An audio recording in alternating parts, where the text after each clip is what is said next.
दोस्तों, अगर आपके दांतों के बीच में भी गैप है तो ये वीडियो आपके लिए ही है। इसी के साथ इस वीडियो में हम जानेंगे कुछ ऐसे लक्षणों के बारे में जिनसे आप जान सकते हैं कि महिला या पुरुष सौभाग्यशाली है या दुर्भाग्यशाली। और साथ ही मैं आपको बताऊंगा कि जिन स्त्रियों की मूंछ के बाल होते हैं या अगर पुरुषों को दाढ़ी मूंछ आती है तो ऐसे लोग वास्तु के अनुसार कैसे होते हैं। तो पूरी जानकारी के लिए इस वीडियो को अंत तक जरूर देखिएगा। नमस्कार दोस्तों, स्वागत है आप सभी का एक बार फिर से। दोस्तों, सच्ची श्रद्धा से कमेंट्स में जरूर लिखें हर हर महादेव। दोस्तों, आज हम आपको समुद्रिक शास्त्र के अनुसार मनुष्य के शरीर के लक्षणों के आधार पर उसके भविष्य एवं उसके व्यक्तित्व की जानकारी देने वाले हैं। हमारा ज्योतिष शास्त्र इतना समृद्ध है कि इसमें हर चीज के पीछे छिपे अर्थ को विस्तार से बताया गया है। हमारे शरीर पर कुछ चिन्हों का या तिल का, यहाँ तक कि हमारे शरीर की बनावट में भी कुछ न कुछ अर्थ छुपा हुआ होता है। ईश्वर ने हर मनुष्य के शरीर की बनावट अलग अलग तरीके से इसीलिए की है। हर किसी का रंग, रूप, स्वभाव, चरित्र सब एक दूसरे से भिन्न है। हमारे शरीर पर जितने भी निशान हैं या अलग से कुछ बातें ऐसी हमारे शरीर में होती हैं जिससे हमारे चरित्र के बारे में काफी कुछ पता लगाया जा सकता है। इसमें से कुछ निशान हमारे लिए लकी यानी कि सौभाग्यशाली प्रतीक होते हैं, वहीं कुछ अनलकी यानी कि दुर्भाग्य का कारण होते हैं। तो चलिए आज हम आपको बताते हैं हमारे शरीर की कुछ ऐसे लकी चिन्हों और अंगों की बनावट के बारे में जिनका सीधा प्रभाव हमारे जीवन पर पड़ता है, या यूं कहें कि इनका हमारे शरीर में होना हमारे लिए भाग्य की बात है। लेकिन उससे पहले आपसे एक छोटी सी रिक्वेस्ट है कि इस वीडियो को एक लाइक कर दीजिए और हमारे चैनल को सब्सक्राइब करके बगल वाले बेल आइकन को भी जरूर दबा लीजिएगा। दोस्तों, सबसे पहले बात करते हैं हमारे चेहरे और शरीर की बनावट के बारे में।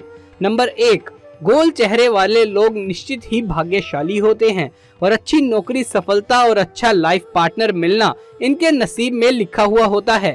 तेज नाक और उस पर तिल का होना अच्छा माना जाता है। चौड़ा और लंबा माथा और उस पर पड़ने वाली लकीरें भी हमारे सौभाग्य को दर्शाती हैं। नंबर 2, यूं तो बालों का कम होना या गंजापन को सुंदरता की दृष्टि से अच्छा नहीं माना जाता है, परंतु शास्त्र की दृष्टि से देखें तो गंजे लोग ज्यादा भाग्यशाली माने गए हैं। दोस्तों, नंबर 3, महिलाओं को मांग सीधी रखनी चाहिए, ये शुभ माना गया है। और अगर शास्त्र के अनुसार कोई महिला टेढ़ी मांग रखती है या टेढ़ा सिंदूर जो महिला बार बार लगाती है तो इससे उसका दाम्पत्य जीवन बर्बाद होने लगता है। नंबर 4, दोस्तों, शरीर पर तिल चाहे जन्म से हो या फिर तिल बाद में बने हो, इनका प्रभाव एक जैसा ही होता है। आइए जानते हैं कि किस अंग पर तिल का होना भाग्यशाली माना गया है। जैसे कि माथे के बीचों बीच तिल का होना हमारे लिए लकी होता है। इसी तरह हथेली, दाएं गाल, दाईं आंख इत्यादि में जो भी तिल होते हैं वो हमारे लिए बहुत खास होते हैं।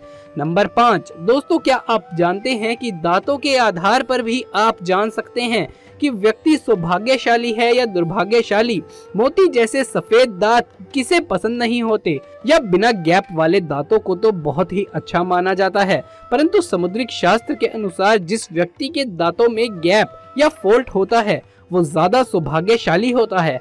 नौकरी में उच्च पद प्राप्त करते हैं और आर्थिक दृष्टि से भी ये सफल होते हैं। इसी प्रकार जिन लोगों के दांत आगे से थोड़े से बाहर निकले हुए होते हैं वो थोड़े जिद्दी और ज्यादा बोलने वाले होते हैं पर भाग्यशाली भी होते हैं। नंबर 6, आइए अब बात करते हैं हथेली और तलवों की। हथेली और तलवे यदि हमेशा कोमल, गुलाबी और सतमल रहते हों और साथ ही हथेली का मध्य भाग उठा हुआ या रेखाएं भी स्पष्ट हों तो व्यक्ति भाग्यशाली होता है। हथेली पर त्रिभुज का निशान भाग्यशाली होने की निशानी है। लंबी और पतली उंगलियां भी भाग्य की दृष्टि से अच्छी मानी गई हैं। जिनकी नाभि गहरी होती है वो भी भाग्यशाली होते हैं। नंबर 7, अब बात करते हैं हमारी आंखों की। दोस्तों, समुद्रिक शास्त्र के अनुसार हमारी आंखों से हमारे व्यक्तित्व का पता आसानी से लगाया जा सकता है। गहरी, काली और बड़ी आंखों वाले लोग बुद्धिमान और धनवान होते हैं। इसी तरह गहरी और आपस में जुड़ी हुई भौहें अच्छे भाग्य की निशानी है। दोस्तों, नंबर 8, क्या आप जानते हैं कि होठों के ऊपर बाल या दाढ़ी का होना किन बातों का इशारा करता है? अगर आपके भी होठों के ऊपर बाल हैं तो आपको बता दें कि समुद्रिक शास्त्र के अनुसार आपके मूंछ के बालों के आधार पर आपके भाग्य व व्यक्तित्व के बारे में बहुत कुछ जाना जा सकता है। जिस स्त्री के मुख पर मूंछ के बाल स्पष्ट दिखाई देते हैं वो स्त्री गर्म मिजाज यानी कि गुस्सैल होती है। ऐसी महिलाएं सिर्फ अपनी बात मनवाने वाली और पति पर हुक्म चलाने में माहिर होती हैं। कभी कभी इनका स्वभाव बहुत क्रूर हो जाता है। अपनी बात मनवाने के लिए ये किसी भी हद तक जा सकती हैं। ऐसे में ऐसी स्त्री पूरे परिवार को अपने तरीके से चलाती है। कोई भी इनकी बात अगर ना माने तो ये बहुत जल्दी गुस्सा भी हो जाती हैं। ऐसी स्त्री पूरे परिवार का सर्वनाश कर देती हैं, घर में धन वैभव को बर्बाद कर देती हैं, रुतबा पैसा सब खत्म हो जाता है।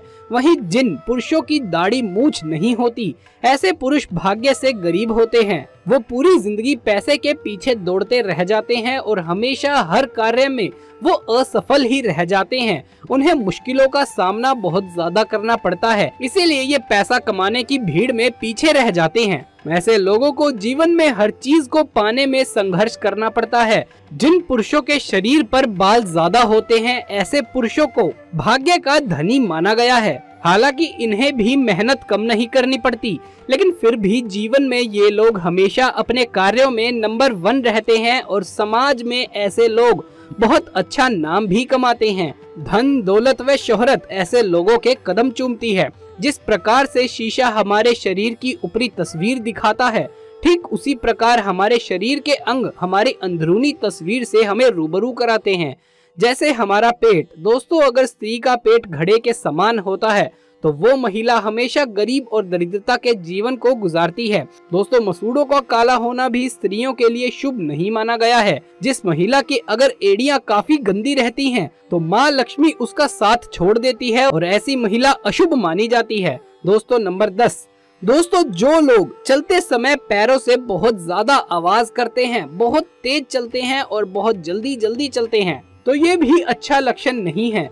चलते समय अगर पैर घसाड़ कर चलते हैं तो ये भी कोई अच्छी बात नहीं है। चलते वक्त पैरों से आवाज नहीं करनी चाहिए, ये अशुभ माना गया है। इसके लिए स्त्रियों को पायल पहन लेनी चाहिए ताकि चलते समय पायल की मधुर ध्वनि घर में गूंजे, ना कि चलने की बेसूध सी आवाज। जिन भी लोगों को नाखून चबाने की आदत होती है तो ये सीधा साधा अपने दुर्भाग्य को निमंत्रण दे देते हैं। जो नाखून चबाने वाले लोग होते हैं वो हमेशा किसी न किसी मानसिक दबाव में होते हैं, किसी न किसी कुंठा का शिकार ही होंगे। कभी भी ऐसे व्यक्ति के जीवन में ठहराव नहीं आएगा।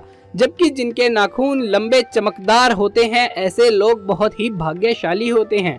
तो दोस्तों ये तो थे वो लक्षण जिनसे व्यक्ति के सौभाग्य के बारे में जाना जा सकता है। आइए अब जानते हैं कि महिलाओं का कौन सा अंग सबसे ज्यादा पवित्र होता है।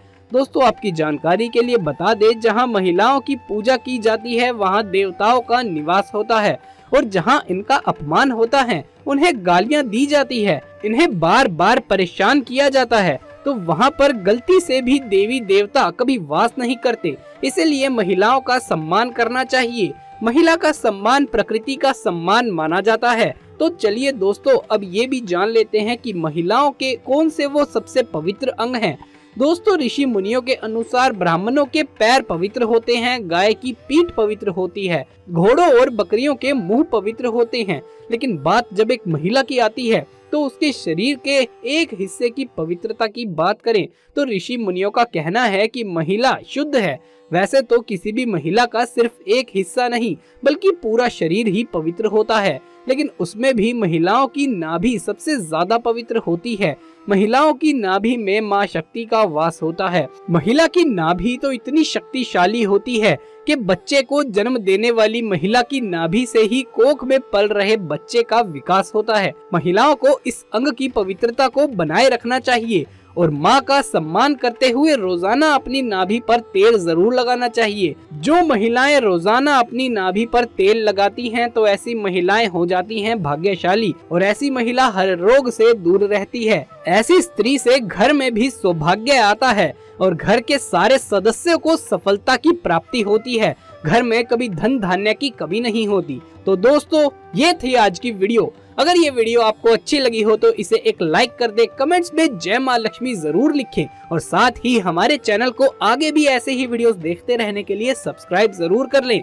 जल्द मुलाकात होगी अगली वीडियो में, तब तक के लिए आप सभी का धन्यवाद।